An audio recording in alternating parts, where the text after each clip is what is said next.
Retour donc sur ce plateau pour la deuxième mi-temps de Sport Magazine. 25 joueurs togolais des éperviers sont retenus pour le stage qui se tiendra en octobre en Tunisie. Voilà, et il y a 5 nouvelles têtes, précisément Loïc Vessilé, il y a en France Josué Doké, il y a Étienne Aménido, il y a Serge Seko, il y a Hubert Donou aussi. Alors, on va en venir à ce stage de Tunis précisément. Pourquoi d'ailleurs la Tunisie pour ce stage? La Tunisie parce que nous traversons une période difficile, la pandémie. D'abord, il faut savoir que la plupart de nos joueurs sont à l'extérieur, principalement en Europe. Ce qui fait que pour les matchs amicaux, avec les problèmes de disponibilité de vol et tout ça, c'est plus facile pour les équipes africaines de disputer les matchs amicaux en Europe plutôt qu'en Afrique. Oui. Et curieusement, ça revient même moins cher de disputer les matchs en Europe qu'en Afrique pour les sélections. J'allais en venir à cette question. Donc il y a ça qui fait que souvent les équipes africaines organisent les matchs amicaux plutôt en Europe qu'en Afrique. Et aujourd'hui, avec la pandémie, la fédération togolaise a une convention avec la fédération marocaine qui fait que quand nous jouons par exemple nos matchs amicaux au Maroc, nous ne prenons pas les frais d'hôtel. Nous sommes pris en charge par la fédération marocaine. Donc on avait le choix pour le Maroc, qui est le Maghreb, qui est proche de l'Europe, où nos joueurs peuvent venir facilement.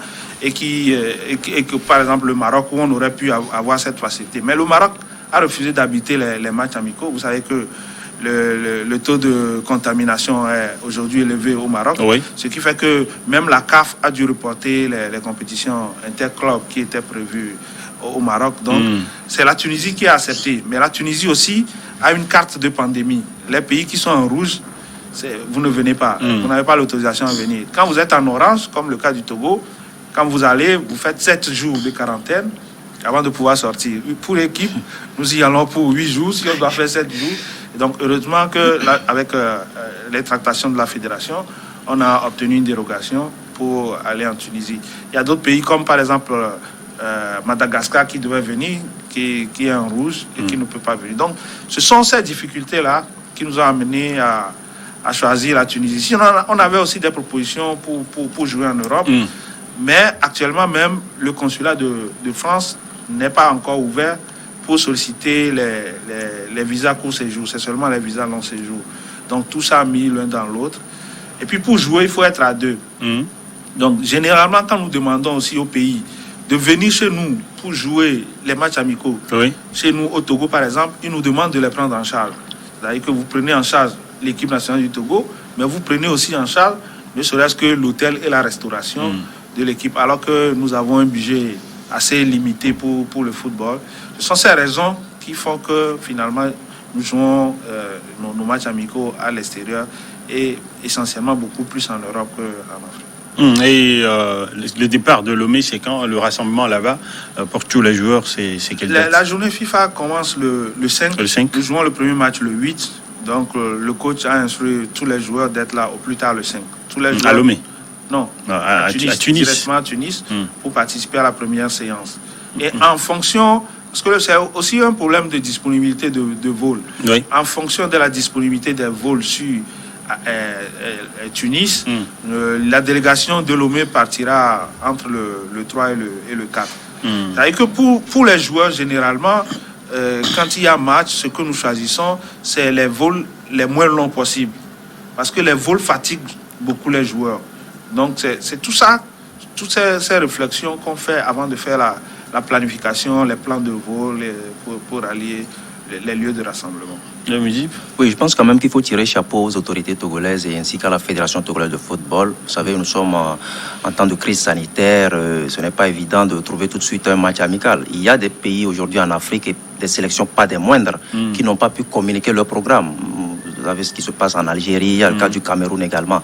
Donc, en grosso modo, je pense que c'est quand même à féliciter.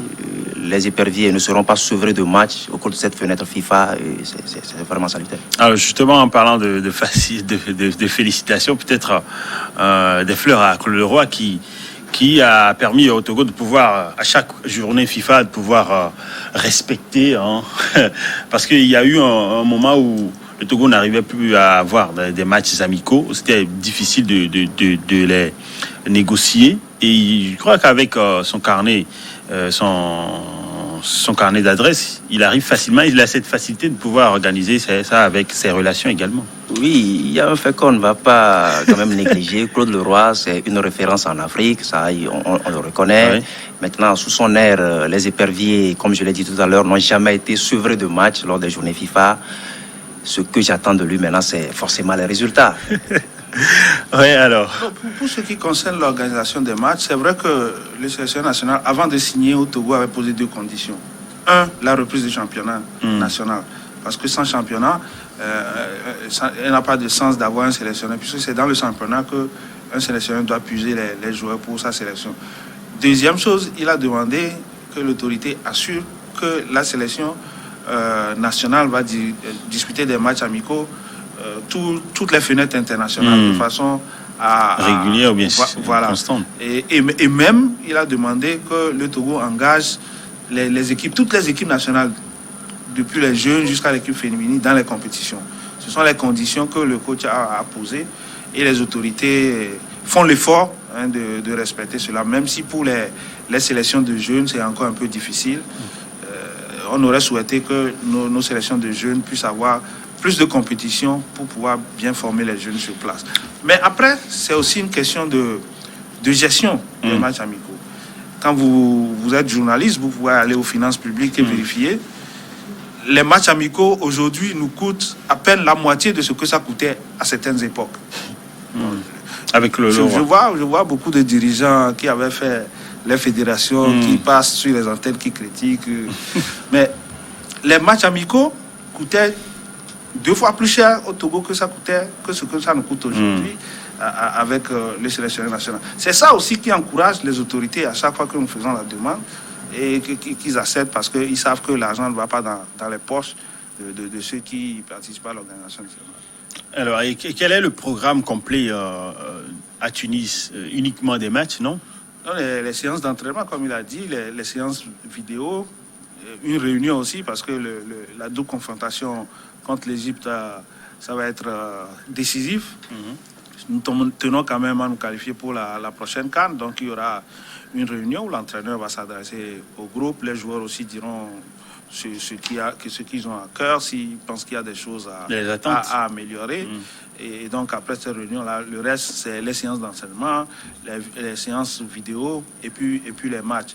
Et en dehors des 2 rencontres internationales amicales, l'entraîneur prévoit un match d'entraînement contre une équipe de première division de Tunisie parce qu'il veut donner du temps de jeu à tout le groupe. Donc ceux qui ne vont pas jouer le premier match, le 8, le 8, et ils vont jouer le 9. Donc comme ça, tout le monde aura du temps de jeu et ça lui permettra de voir tout le niveau de forme de tous les joueurs. Oui, si vous permettez, Helmut, j'aimerais poser une question au team Média Office. C'est que le Togo a raté la Coupe d'Afrique des Nations 2019. Et aujourd'hui, au niveau du staff, comment se gère cette pression? Il y a un stage en vue. Comment vous gérez la pression? Parce qu'on sait qu'en novembre, on va jouer l'Égypte en double confrontation, comme vous l'avez souligné. Qu'est-ce qui se dit entre vous? Non, dans le foot, il ne sert à rien de se mettre inutilement la pression. Ça ne reste que le foot. On fait ce qu'il y a à faire le mieux possible. On organise bien les matchs. On met les joueurs dans les formes optimales pour qu'on puisse gagner. Après, ça reste le foot. Vous savez, on a l'impression que le Togo est une grande nation de foot. Non, nous ne sommes pas encore une grande nation de foot parce qu'on ne fait pas ce qu'il faut. Il faut mettre tout en place pour que nous ambitionnons de nous qualifier à chaque édition pour les CAN. Même de grandes nations comme l'Égypte, comme le Cameroun, comme l'Algérie, il leur est arrivé de rater 2-3 CAN de suite. Ils sont revenus plus forts après. L'essentiel, c'est qu'on fasse les choses comme il faut, qu'on se prépare comme il faut. Après ça ne reste que le foot. Et bien entendu, ce que nous souhaitons, c'est de nous qualifier, c'est de gagner le match. Mais on apprend de chaque match, qu'on gagne ou qu'on perde. On apprend de chaque match et on essaie de s'améliorer pour mettre en place une équipe la plus compétitive possible.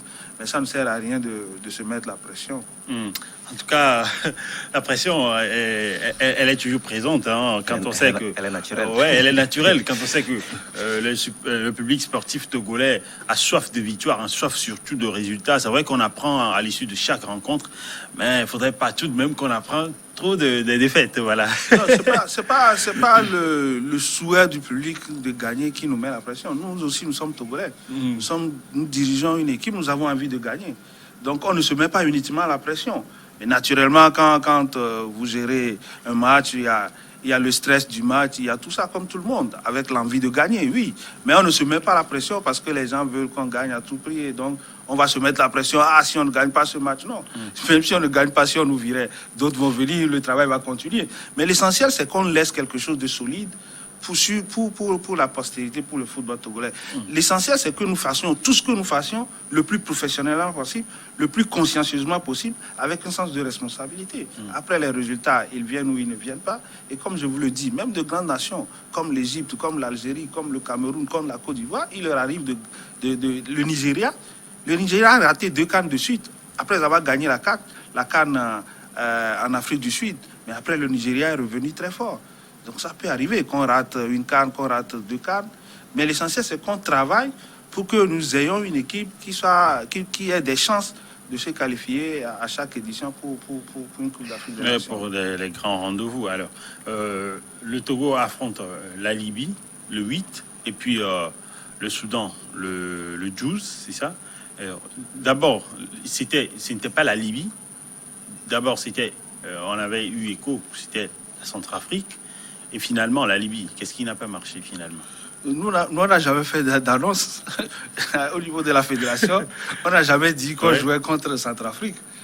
La seule annonce qu'on avait faite, c'est contre le Soudan. Parce que très tôt, il y a eu un accord entre le Soudan et le Togo pour jouer un match amical. Le reste, le second match, on le cherchait. C'est vrai qu'on discutait avec Centrafrique, Madagascar et Libye. On discutait avec les 3. Comme je vous l'ai dit, entre-temps, c'était Madagascar qui était très chaud pour jouer contre nous. Centrafrique, il paraît qu'ils ont eu des problèmes de moyens. Madagascar est en rouge, ils ne peuvent pas venir en Tunisie. Et donc, il y a la Libye aussi qui a demandé à jouer contre nous. Donc, finalement, nous avons choisi la Libye. Donc, et aussi, parce que l'équipe libyenne a un profil qui est aussi proche de celui de l'équipe égyptienne. En tout cas, on va venir tout à l'heure. Oui, Moudjib? Bon, peut-être une question. Encore, petit média ça. Claude Leroy, aujourd'hui, est en train de ratisser large. On sait qu'après ce stage, le cap sera mis sur les éliminatoires de la Coupe d'Afrique des Nations. Est-ce qu'il va refermer la porte pour travailler peut-être avec l'effectif qu'il a, ou bien il va encore essayer pourquoi pas, de pister d'autres joueurs? Non, comme lui-même il le dit toujours, en sélection, la porte est toujours ouverte, hein, et il ajoute d'ailleurs dans les 2 sens. On pourrait le comprendre. On pourrait comprendre cela par le fait qu'il voudrait jouer à tâtonnement. Non, c'est la forme du moment du joueur. La porte est ouverte quand tu es en forme, tu es là. Elle est ouverte aussi si tu n'es pas en forme, tu n'es pas convoqué.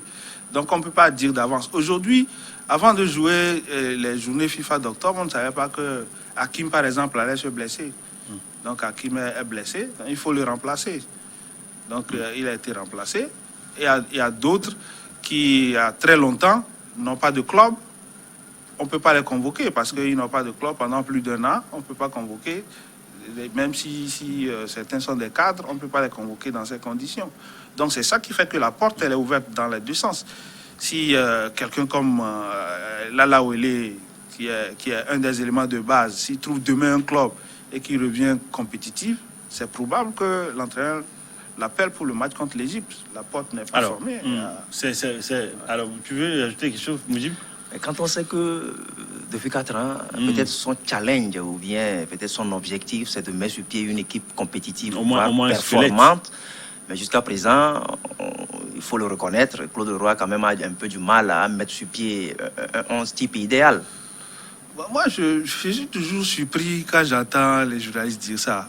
Vous, Moudjib, là-bas, si je vous dis aujourd'hui de citer le 11 de l'équipe du Togo qui a joué les 4 derniers matchs, vous ne serez pas en mesure de les citer. Vous ne serez pas en mesure de dire, dans les goals, c'est Balkora. À droite, c'est...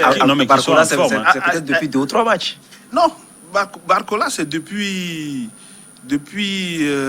attends, il a joué contre les Comores, il a joué contre les 2 matchs contre Comores et contre Kenya, non? Depuis que Bassa est parti, c'est Barcola qui a pris la relève. Mais Barcola, c'est raison. Au niveau, quand je prends la défense, par exemple, dans l'axe, on a toujours manqué de cette paire idéale au niveau de l'axe. C'est toujours Dieng et Hakim. Dieng est fixe, Hakim. On a vu, par exemple, à Cotonou, Dieng a joué avec Wilson Akakpo. Oui, parce que le latéral gauche s'était blessé à la veille du match contre le Bénin. Et donc l'entraîneur a dû décaler Hakim à gauche parce qu'on a Dossou du Bénin qui va très vite. Donc il a dû décaler Hakim à gauche et il a mis Wilson avec Dieng et avec Dieng dans l'axe. Mais Hakim a joué le match. Mais on a également vu une paire Dieng Beignon-Simon aussi. Faut pas l'oublier. Non. Il n'y a jamais eu de paire Beignon-Simon. Alors, il y a eu Hakim et Beignon-Simon contre l'Algérie à l'aller. À l'époque, Dieng jouait latéral. Il n'y a jamais eu de paire Dieng-Beignon-Simon. Alors, c'est bien de donner la chance aux jeunes joueurs, mais il y a aussi cette question, cette interrogation liée à la compatibilité des joueurs aussi, qui se pose toujours dans la presse togolaise. Je n'ai pas compris. Cette question liée à la compatibilité des joueurs. Compatibilité, oui. Complémentarité ou compatibilité? Non, compatibilité, c'est-à-dire... les joueurs ne s'entendent pas? Oui, pas s'entendent pas, sur le terrain. Je vois vraiment pas... Je vois vraiment pas ce que vous voulez dire. Complémentarité. Non, pas. Bon, en tout cas... Dans le développement du jeu, par exemple. Oui, c'est... Les joueurs qui se retrouvent peut-être vite, facilement. Après, tout ça, c'est le résultat. Sinon, quand vous prenez un match comme le match qu'on a perdu contre les Comores à domicile, quand on dit que l'équipe a bien joué, mais qu'on a perdu, les gens disent, mais comment on peut dire ça? Mais revoyez le match. Nous avons bien joué. Nous avons bien joué. Ce n'est pas parce que nous avons perdu qu'on n'a pas bien joué. Et Marseille a battu le PSG 1-0, mais c'est pas autant que le PSG n'a pas bien joué. Le PSG a bien joué, mais Marseille a gagné. Donc, en tout cas, avec ces nouveaux joueurs... Au Kenya, par exemple, on n'avait pas bien joué. Mais il y a des matchs où on a bien joué, d'autres qu'on a moins bien joué. Mais bon, quand on dit incompatibilité, tout ça, franchement... En tout cas, ces jeunes joueurs vont devoir également encore s'intégrer et pouvoir se connaître davantage, ce qui n'est pas le cas, puisqu'ils viennent nouvellement d'être convoqués. C'est comme je dis, l'équipe, il y a déjà un noyau. C'est comme je vous dis, à droite, il y a Steve Lawson. Dans l'axe, vous avez Hakim et Dieng. Hakim est blessé aujourd'hui. À gauche, vous aviez James Oloufare, qui depuis pratiquement 1 an ne joue plus parce qu'il a joué dans un club. Et il a signé à Bahreïn et qui a des problèmes de nombre d'étrangers. Il ne joue pas, donc on ne l'a pas convoqué. Cette fois-ci, on a convoqué Bissi. Dans le milieu de terrain, vous avez Lala Ouele et Achou Franco. Mais Thiemo, je pense que ce n'est pas, en tout cas, à mon humble avis, ce n'est pas le 11 idéal. En tout cas, non, si vous dites que ce n'est pas l'idéal... Parce que ce n'est pas une équipe qui gagne. Attendez, si vous dites que ce n'est pas l'idéal, que vous avez vos préférences, vos choix à vous, ça, je vous le concède. Mais que vous dites qu'il n'y a pas un 11 régulier que chacun connaît... Moi, je me pose la question. Si vous dites que ce n'est pas l'idéal, qu'on aurait pu changer certains, je vous le concède. Mais de dire qu'il n'y a pas un 11 idéal qu'on connaît, qui joue régulièrement, qu'il n'y a pas un noyau qu'on connaît... Merci, une équipe qui gagne. Oui, si vous dites qu'on ne gagne pas, ça c'est un autre problème. Mais quand vous dites qu'il n'y a pas un noyau qu'on connaît, je crois qu'on exprime mal ce qu'on veut dire. Monsieur Augustin Amiga, merci de vous être prêté à l'exercice. C'est un plaisir. Un plaisir partagé d'avoir également Moudi Falana. Un plaisir également. Merci également à vous, le cher téléspectateur, pour votre intérêt à cette émission et d'être resté en notre compagnie. Bonne suite de nos programmes sur Union d'Info.